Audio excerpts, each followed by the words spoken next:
50% of the time they're going to show today or tomorrow the first time you go to set that appointment. One day after that, they show up 25% of the time.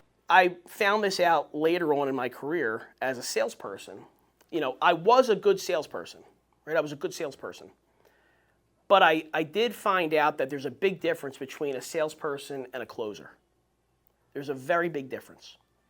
And nothing of actual value happens if you're not able to close the deal. I mean, there's no exchange, right? You may have educated the customer. You may have built rapport with them. They may have made a friend, but ultimately, did we really solve any problems for them? Did we really serve them at the highest level if they don't leave with a new car? And the analogy I came up with many years ago would be like, let's say hypothetically, you went to, and I may have shared this last time I was here, but you went to Acme, right, or ShopRite, and you needed milk, you needed bread, you needed cheese, you needed all these things. You had a family at home and they were starving. So you meet somebody in ShopRite that works there, one of the workers, and they show you around.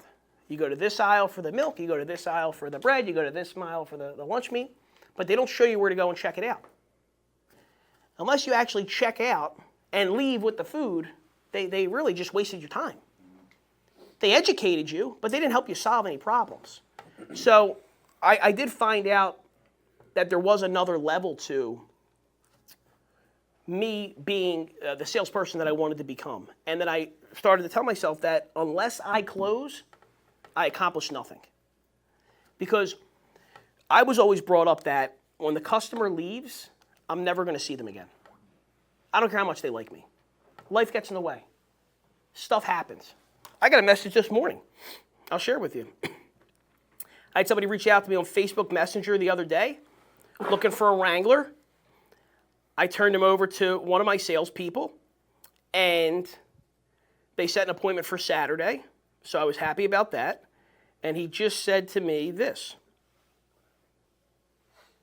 This is this morning. I'm expecting him to say, thank you so much. I can't wait to go Saturday and see the Wrangler. He said, yo, brother, thanks again. I talked to your buddy. He didn't have the exact one my girl wanted. We were going to go take a look Saturday, but someone else got back to her from the auto mall in Bridgeton with the one she wanted and dropped it off yesterday. Thanks so much for your help. Right? So between Thursday and this morning, right? Thursday morning and this morning, the appointment's set for Saturday. Now, I actually feel bad for the salesperson. I don't even know if he knows yet, so I have to let him know later on. That's what happens. You know, that's what happens. And when we're setting appointments, you know, if you set an appointment, this is tried and true math. If you set an appointment for today or tomorrow, they're going to show 50% of the time. 50% of the time they're going to show today or tomorrow the first time you go to set that appointment. One day after that, they show up 25% of the time. One day after that, they show 12.5% of the time. There's the margin of that, I mean, just the odds of something taking place like that, it happens, right? It happens. So as much as they like you, as much as you built rapport, you know, out of sight, out of mind. So that's what happened.